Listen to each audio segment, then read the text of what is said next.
Hi, Mark. Thank you for agreeing to be interviewed by me today. We're going to be going into some detail on an interesting topic around attracting the right talent. Okay. But before I do that, it would be beneficial if you could introduce yourself, a bit about what you're doing at the moment. Okay, yeah, so afternoon, Emma, and thanks for interviewing me. It's really appreciated. Basically, my name is Mark Tomlinson. I'm the COO of a company, SaaS company, basically, that is looking at the future of work. I'm also the co-founder. We started the project 5 years ago, and it's quite expansive, and we are looking at different ways of coaching, facilitation, learning, hybrid ways, approaches, basically. So, yeah, that's what we're doing at the moment. Very time consuming, but we're having, more important, we're creating a whole list of titles or conversations. We're speaking to individuals both on a business side and an individual side, basically. So yes, that's what we're doing. It is exciting times for us. Okay, so I'm guessing a lot of these discussions will mean that you've got quite a lot of intel into the challenges around attracting the right talent. So I'm going to fire a few questions at you that I hope I can answer them. So yes, that will bring out a lot of this insight and hopefully be of interest and of benefit to those that are watching this. Absolutely, absolutely. So to kickstart it, question number one is, what are the workforce issues that you're seeing at the moment in relation to attracting potential employees?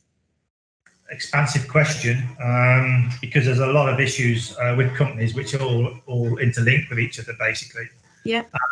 But I imagine attracting is part of the retention side, basically, from what we're seeing. So we are speaking to companies at the moment with a 30% loss rate of staff per year, I think, from care homes to oil refineries, etc., etc. So, as you'll probably realise, the Great Resignation, as they call it in America, in the UK, and it's the same everywhere in Europe as well, basically. So I'm not sure where to start with that, but one of the aspects is, from a company point of view, is how do you approach individuals? First of all, there are typical processes out there, such as recruitment, etc., as you'll well know. But how do you go past the recruitment process to encompass a new type of network of people, basically? There's a massive a massive shortage, staff shortage, a skill shortage. Mm-hmm. How do you encompass that, basically? And then why do these people want to work for you in the first place? Because now with social media, there's a lot of possibility out there. And as you'll know as well, in the UK alone, there's a lot of people, there's more work than people at the moment.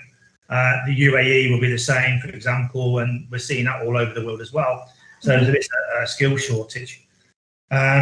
So how do you bring that, and how do you know once you've attracted these people, which is a big thing that we're helping with, how do you know that you are recruiting the right people for the right places, basically? And I say the last thing is, or emphasis on, is how do you know that the people you actually require aren't in your workforce already? Mm-hmm. So I think there's 4 or 5 points to attracting people, and the answers, I can give you some answers towards it, or some examples towards it. Shall I give some examples? Yeah, well, it leads a bit into the next question that I've got around this area. So when you're speaking to businesses, when you're speaking to individuals, do they realise that this is a challenge, and what is it that they're doing to improve those different points that you've raised in the first bit? So, or what could they be doing? Yeah, well, obviously from the job seeker point of view, or from the company point of view, there's 2 different points of view. Yeah. The companies have always taken advantage of the skilled people on the marketplace, obviously, and it used to be abundant, but now with new technologies and new processes that are possible, the staff shortages are very different. So you can't just utilise people's, they've learned somewhere else and poach them people or whatever, basically, which was typical in the olden days, should we say. I think companies now need to turn their emphasis on why would somebody come and work for us, and what can we provide to that individual on a bespoke basis to educate them to create the people or the expertise they need, basically, in people. And I think with the methodologies they have at the moment, so larger companies will say, for example, we've got 200, 300 platforms where we can help with well-being, we do this, but how do 200, 300 platforms align to help the individual? It sounds like a nightmare for the individual. So these are the things they need to do. The recruitment process at best is still job, finding CVs, etc., etc. So how do companies turn that on its head, basically, and start from a clean sheet of paper to attract more individuals?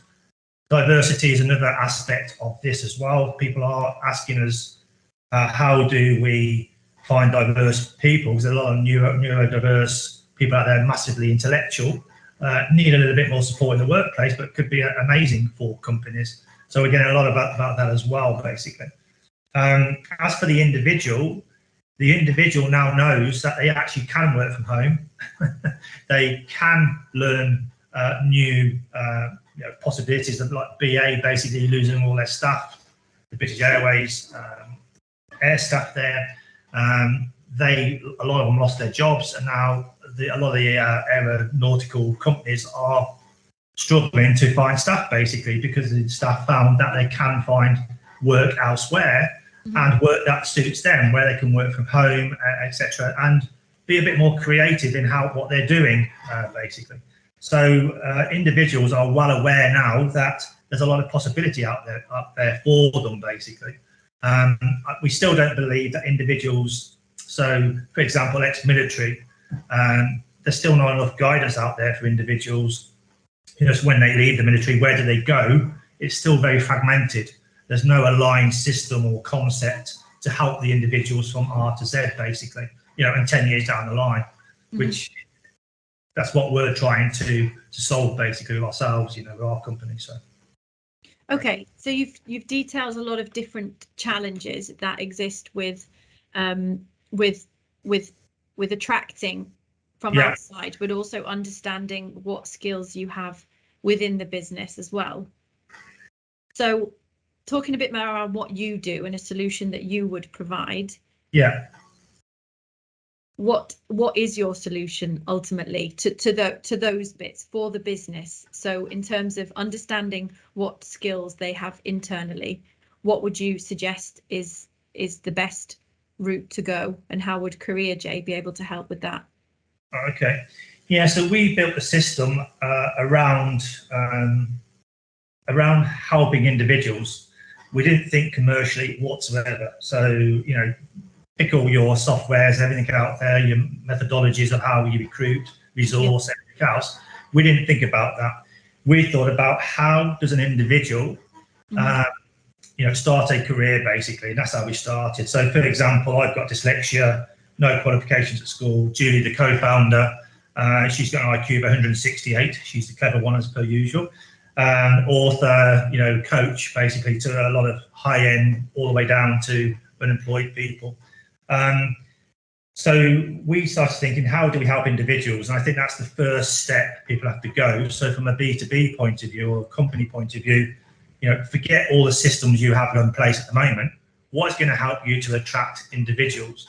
So, so from a company point of view, there's one possibility there, basically, is how do we approach different networks via charities, via social media, etc. So in-house, not just typical kind of traditional methodologies, how you attract people, but how do you get out of that and spread the net, basically. Then how do you then re-engineer the vacancies you have in order to find the people that could possibly do this, and then how in the middle there can you re-educate individuals to become what you need a year, 2 years down the line, because they're not out there.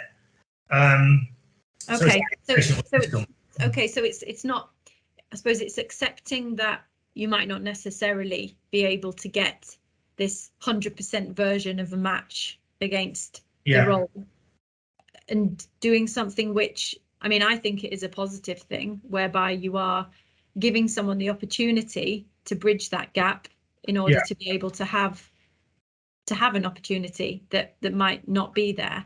So and are you finding that a lot of businesses are interested in this sort of approach? So actually wanting to put, because it is a little bit, I mean, from me, from the business side, it would be where I was be thinking, well, this is going to require, they're not going to be good to go from day one. There's going to be a lot of hard work and extra resources needing to be allocated for that.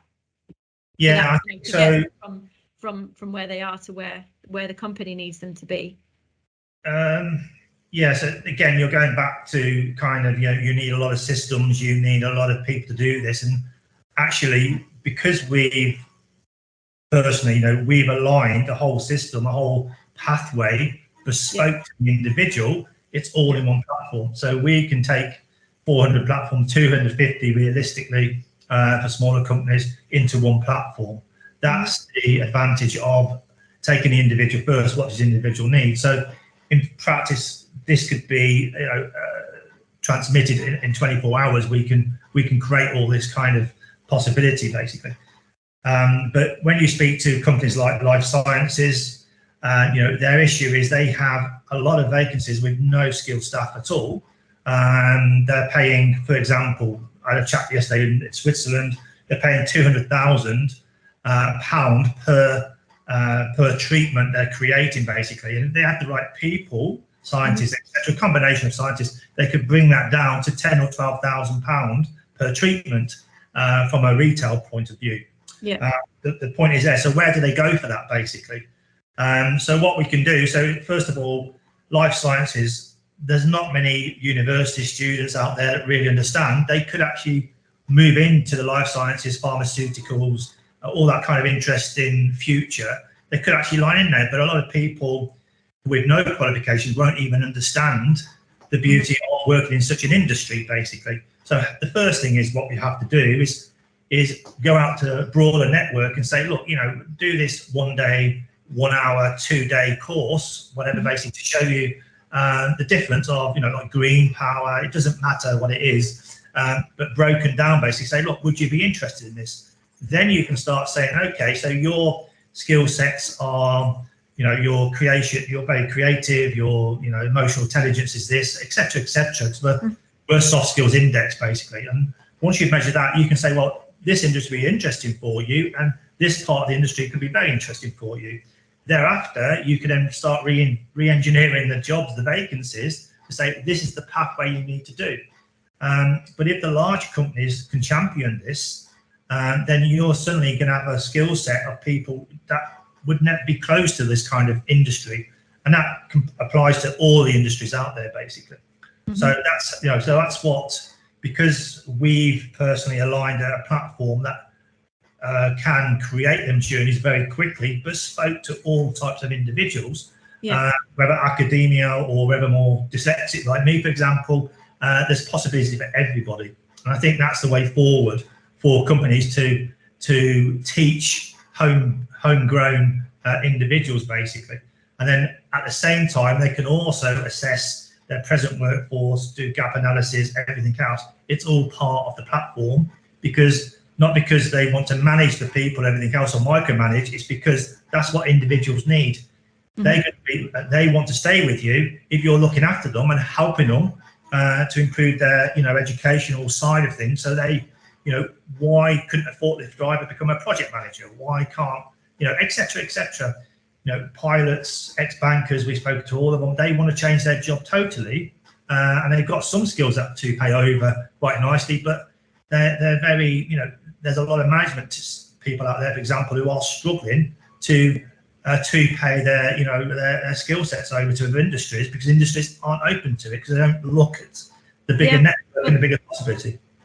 Look, I mean, I've not got any more questions to fire at you, but what I do want to say is that it does sound like this is an important missing part of a puzzle that exists. And if companies can sort of buy into this and understand the value and the importance, and perhaps even the necessity of having to adopt something a little bit different, such as what you're proposing,